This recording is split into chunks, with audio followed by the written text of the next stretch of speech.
Okay, everyone. It was a fun first half of the Thursday session of the Big 12 tournament. I'm Matthew Postins for HeartlandCollegeSports.com. As you can see, I'm inside the arena here at the Sprint Center. We just wrapped up the contest with K-State and TCU with the Wildcats winning that one 70-61.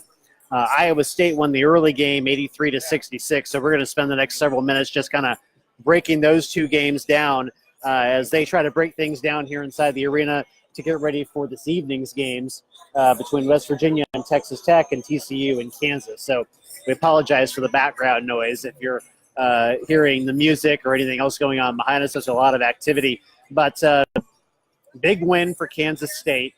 Coming into the game, they knew they weren't going to have Dean Wade. They had declared him doubtful for the tournament. He wasn't even in uniform tonight. He was in street clothes. The big boost for them actually was getting Cartier Jara back in the lineup for the first time since early to mid-February. In fact, I think I covered the last game Jara played, which was at Baylor. That's where he injured his wrist, and he was out for several weeks. He came back today and gave them a nice boost off the bench. Just looking at the numbers here, Jara ended up playing 29 minutes. I think that's probably a few more minutes than Bruce Weber would have liked, but he gave them some nice time off the bench. 8 points, 5 rebounds, 3 assists. They really needed his activity in the backcourt here. And they didn't start the game shooting very well. TCU actually shot out of the gate and led the entire first half of this game, shooting a really high percentage to start the game. K-State was actually below 20% shooting in the first 5 or 6 minutes of this game, but they kind of slowly got back into rhythm and got back to playing the kind of basketball they want to play, which is that nice, deliberate half-court offense. And then into the second half, they went on a huge run, 17-2 over a 6:52 span, and that put them up 51-41. There were about 12 minutes left in the game, and from there, that really allowed Kansas State to really kind of drive what they wanted to do in terms of the action on the floor. Not that TCU didn't try. They got it back down to 3 points at one point. There's Craig Way here to call the Texas game. But they got it down to 3 points at one point. And then Kansas State kind of pushed it back out to 8 or 9 points with some great shooting out of Barry Brown, who ended up with 12 points in this game. Kamau Stokes had a nice game, 11 points. Mikal Mawian had 10 points coming in to this one as well. But really it was Xavier Sneed to kind of put them over the hump. They had it down. TCU had it down to 3 again with about a minute 21 to play on a Desmond Bain layup, and they go down to the other end. And K-State had not really done much on that offensive end after the under 4 timeout. They had missed, I think, 3 or 4 possessions in a row without getting points, and it looked like that's what was going to happen again with about 2 seconds on the shot clock. And then Xavier Sneed had the ball up at the top of the key, and realizing that the shot clock was about to go off, put up a 3, made it, gave K-State a 6-point lead, and that ended up clinching it for the Wildcats. Sneed ended up with 19 points, 7 rebounds, 5 assists. Barry Brown had 6 assists for Kansas State.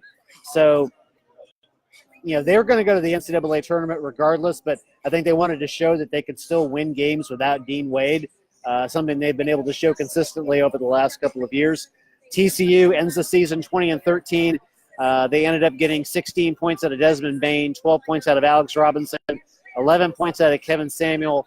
They had stretches in the second half where they just didn't shoot the ball very well, and that kind of did them in. But I think with 20 wins, I think that's going to end up getting them in the NCAA tournament. We'll see when the seedings come out on Sunday. But after they beat Oklahoma State, going into that game, Joe Lunardi of ESPN was saying that, hey, if TCU beats Oklahoma State, they have a better than 80% chance of making it to the NCAA tournament. So I don't think this loss hurt them that much. We'll find out on Sunday, like I said. But, TCU shot 44% from the floor, but I think what really hurt them the most was shooting only 29% from the three-point line. That's an area where they usually shoot very well. They shot very well from that area against Oklahoma State on Wednesday, and I think that kind of did them in, along with the fact that the rebounds were dead even, 36-36, and TCU had 18 turnovers in this game. When you're thinking about the fact that Kansas State plays such good half-court defense, you can't really give away possessions. And Baylor had 18 turnovers. Kansas State had 9 turnovers. That ended up being a huge difference in this game as well. So I was here for the Iowa State game as well, and that one, yeah, I kind of thought that was going to be a closer game, to be honest with you, but Iowa State came out and shot extremely well. It's pretty rare that you see a team shoot 50% from the field and 50% from three for pretty much the entire ball game, and that's what the Cyclones did here on Thursday afternoon at the Sprint Center. 51.7% from the floor, 52% from the three-point line. Taylon Horton-Tucker led the way, 21 points, 5 three-pointers. Mariel Shayok had 18 points and 4 three-pointers. Tyrese Halliburton had 13 points and 3 three-pointers. They were 13 to 25 from the arc. Tremendous game for Iowa State from the three-point line. A game that was, really wasn't that close. I mean, when you got to halftime, Iowa State was up by 9 in this one, and they just kept pushing and pushing and pushing. And when you consider that both of these teams like to play at pace, the pace really suited Iowa State a lot more today than it did Baylor. A couple of things that I kind of earmarked before the game. When Iowa State lost to Baylor up in Ames a few weeks ago, they really got clobbered on the glass. It was double digits, the way Baylor was able to out-rebound them. That wasn't the case today. Baylor out-rebounded them, but they only did it 35-30. So when you think about things that they were trying to correct coming into this game, that was a big one on Iowa State's list, and they did a really good job of making sure that Baylor didn't clock them on the glass on the offensive end or the defensive end. And then when you look at the turnovers in this game, Iowa State doesn't always do a great job of protecting the basketball, but they did a good job in this game. 8 turnovers to Baylor's 14. That was a big factor in this one as well in terms of them allowing them to move on to that matchup with Kansas State tomorrow. Lindell Wigginton came in with 16 points off the bench, Big 12 Sixth Man of the Year.